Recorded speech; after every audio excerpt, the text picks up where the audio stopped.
Corn is what fuels Louisiana. Don't believe me? Well, let's learn a little bit more about this plant and we'll see if you agree.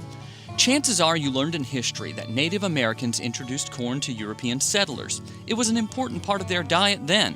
And now, well, you'll find a product of corn in almost everything you eat or drink. It can even fuel your car. Across the United States, farmers grow corn on more than 80 million acres of land. That's equal to more than 60 million football fields of corn. And there's over 500,000 acres of corn grown in the state of Louisiana alone. So it's a major industry, and farmers spend a lot of time and effort growing it. There are two main types of corn farmers grow, field corn and sweet corn.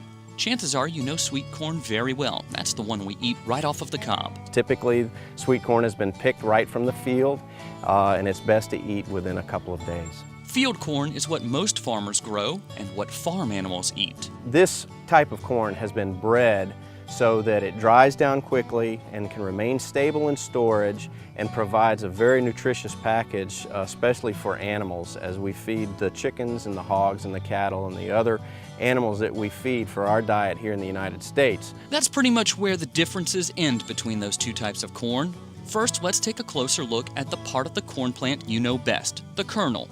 The kernel is the seed of the corn plant, and it's also called the endosperm.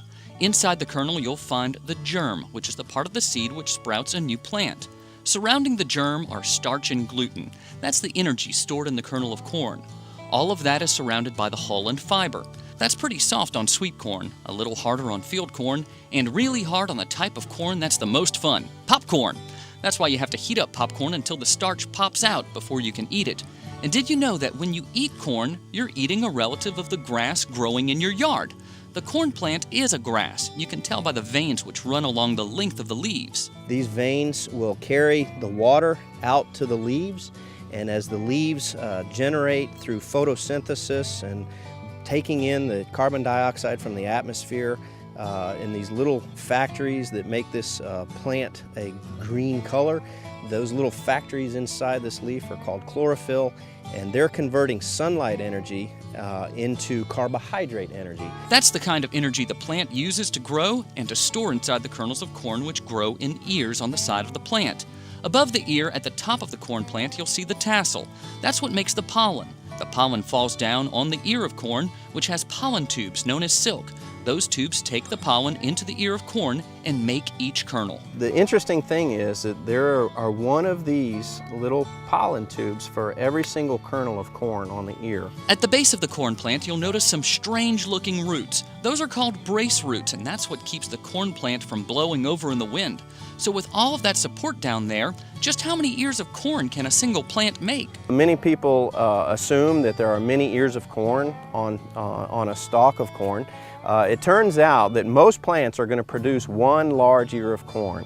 Sometimes you can get a smaller secondary ear of corn, but typically all of this effort, all of this growth that you see is the corn plant that's generating the energy through photosynthesis that it needs to produce one large ear of corn. That was probably the biggest one. Farmers like Ray Scheck grow corn to feed you, to feed the animals, and well, because it's a pretty plant. When you ride across the field, it almost looks like little soldiers lined up from different angles. They all line up, and it's just a beautiful crop. And once the fertilizer hits it, it turns just a dark blue-green, and you just get out the way because it'll grow. It can grow a foot a week if conditions are right to get the rain. Farmers like Scheck plant their corn in March and April, sometimes planting as many as 35,000 seeds per acre. Farmers then grow the corn all summer long and harvest their crop using a combine in August and September. And it is shipped all over the world from Louisiana.